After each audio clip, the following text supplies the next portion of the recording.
Hey guys, welcome back to AIR. This next video, we're going to talk about the proper handling of your rosy boa. There's one thing that I didn't get to mention in the fun facts about these guys.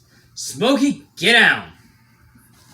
Sorry about that. My cat decided he wanted to be on my counters. Not allowed in my house. Sorry, I do fuss at my animals. I don't hit them. I mean, I'll pop my dogs on the butt or on the nose if they're chewing on something or getting something they're not supposed to. But it's never more than just a little bit of a tap just to kind of let them know I'm right there. But my cat gets chewed out very often for getting on my counters. So, don't worry. My baby got fussed at. But we're going to talk about it now on the proper handling of your rosy boa. Now, there's one thing I wanted to mention in the fun facts that makes a rosy boa unique. But I'll mention it here. And I'll mention it in the very first step that we're going to talk about. The first step we're going to talk about is how to approach and to pick up your rosy boa. Now, whenever approaching your rosy boa, keep one thing in mind.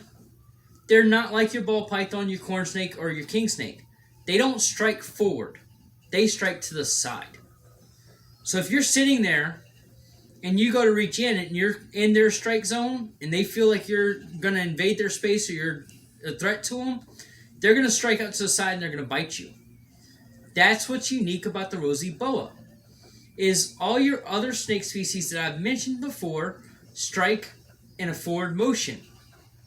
They'll bring that neck back in the S position and they'll strike. Now with your rosy boa, they won't even do that. They'll just barely raise that head up and come to the side and bite you. Not to be alarmed, it doesn't hurt. It's more or less the surprise of it happening. But that's what makes them unique. So whenever you approach these guys, don't approach from the sides of their heads. Always go from the top, above their back, and grab them by the midsection. Always have that second hand ready, though, to support their body whenever you go to lift them up, so that they don't get scared or they don't think you're going to drop them. But make sure you always have both hands to be able to support their body and to handle them. Now that I've talked about the approaching and picking up and why these guys are unique as far as the way you want to approach them and stuff like that and how they strike, let's go ahead and talk about the actual handling of your snake. With handling these guys, parents, if you're got a younger child and you want a snake that's slow moving, get a rosy boa. The reason I say this because the younger kids that aren't quick yet, aren't fast at moving their hands, with the rosy boa, as slow as they move, you're not going to have to worry like you would with a ball python or a corn snake or a king snake of that snake getting away from your child because of the fact they move so quick. With the rosy boa, they don't move that fast. So they give your child more time to learn, okay, whenever that snake starts moving from one hand, I need to put the other one underneath it to support it. And since they move slowly, your child has enough time to put that hand underneath it. Which is great, because of the fact that that actually helps them to learn how to move with the snake. Now, as they get older and you get faster snakes like ball pythons, corn snakes, or king snakes, they'll start to be ready and they'll start to understand, okay, whenever the snake starts to move, I need to move my hand to make sure it's supported. So as they get older, they'll start to understand with a faster snake. Now that I've talked about the handling of your snake, let's go ahead and talk about real quick on how to put them back in their enclosure. One of the ways that I do it, Patty doesn't move too quickly. She's pretty docile for me. She's my smallest ball python. The way that I do it, no matter what species of snake I'm handling, is I will lay them in their enclosure very gently.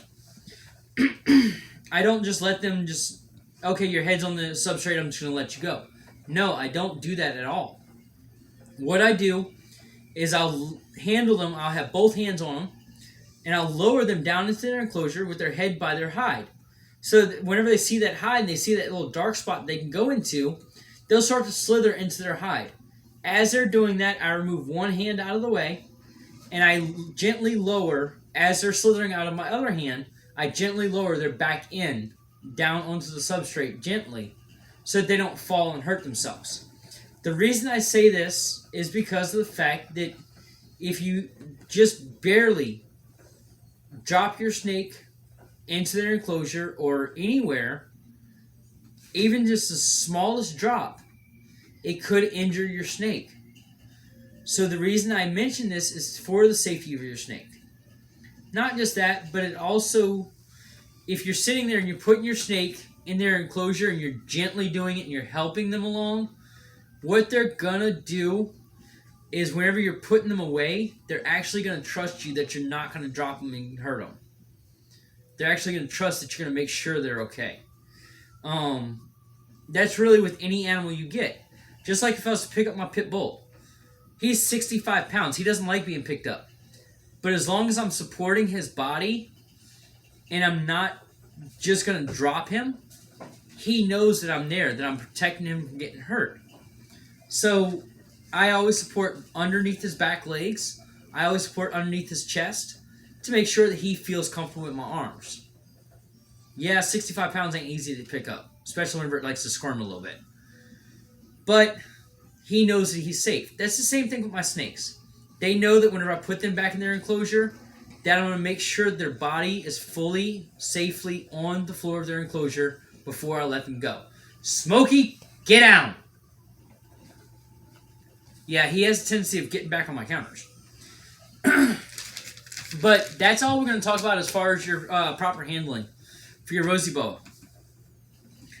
Now, like I mentioned before, and I'm going to mention it every single video until I can finally get it through these people's heads that watch my videos that don't want to listen to my rules. Please, if you comment with a comment or a question, keep it kid appropriate. There are children that watch my channel.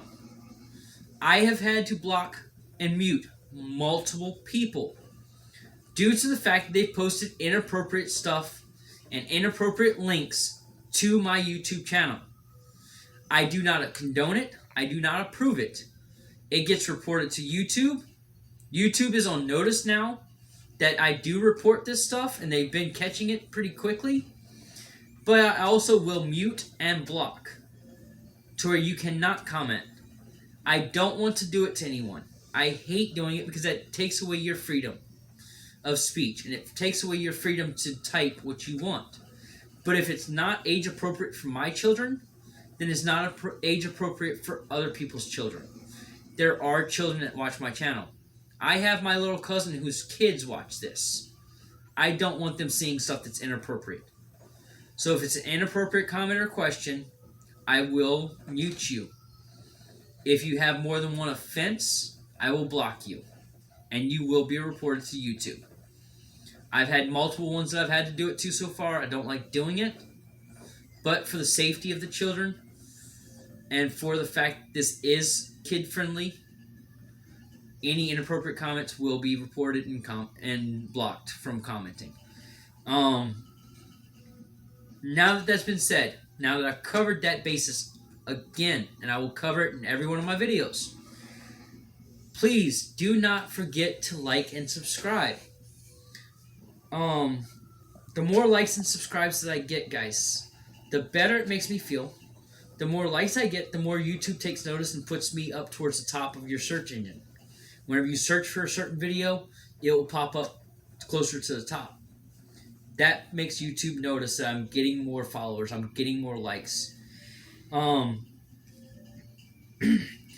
you subscribe, hit that bell notification. You see this big head of mine?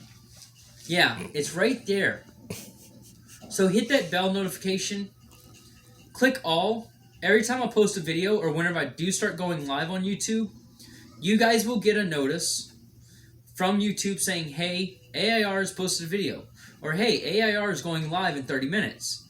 Once I hit that go live button, you'll get a notice saying, hey, AIR is now live. You can click the link. It'll take you to my video or take you to my live feed. I appreciate your supports.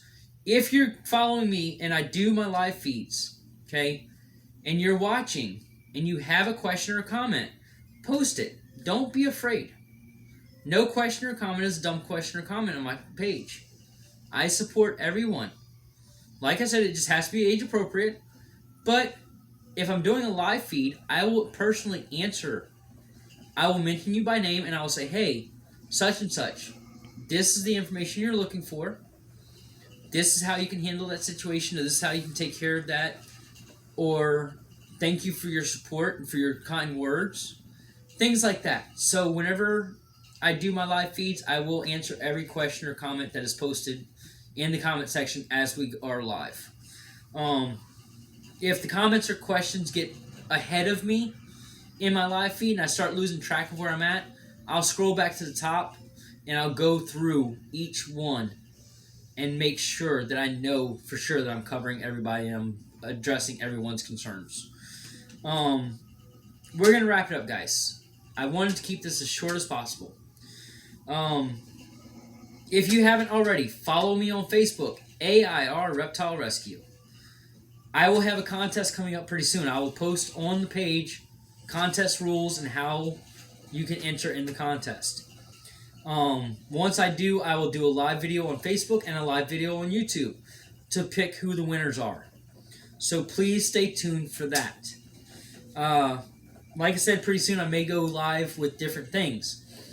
I may actually go on YouTube and do a Christian song that I love and sing on live and actually have just a regular playlist for songs that I like to do.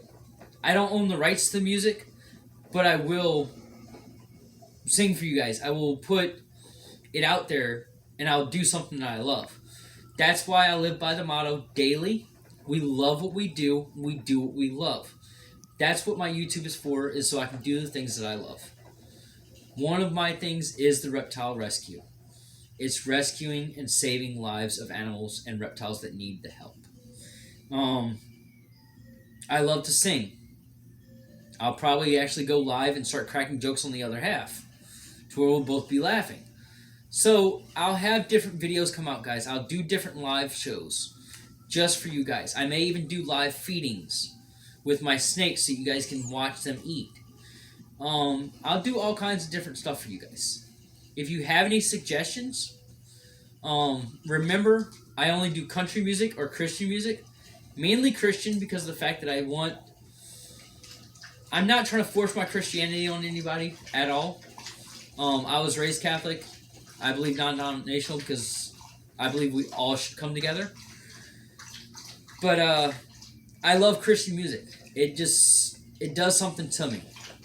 So a lot of my videos will probably be Christian music. If you love Christian music and you have a song suggestion, leave it down below in the comment section and let me know whenever I do live feed. And what I'll do is I'll actually do a song for you. So enough about that. Good night from AIR. We love you guys. We appreciate your support. Thank you so much for watching. If you're somewhere where it's cold, I'm jealous. I wish I could be in your place. But I have what I have here. I love what I have. And I wouldn't leave it for anything. So, good night, guys. All of my animals love you. We love you here at AIR. Stay safe. And we'll see y'all soon. Bye, guys.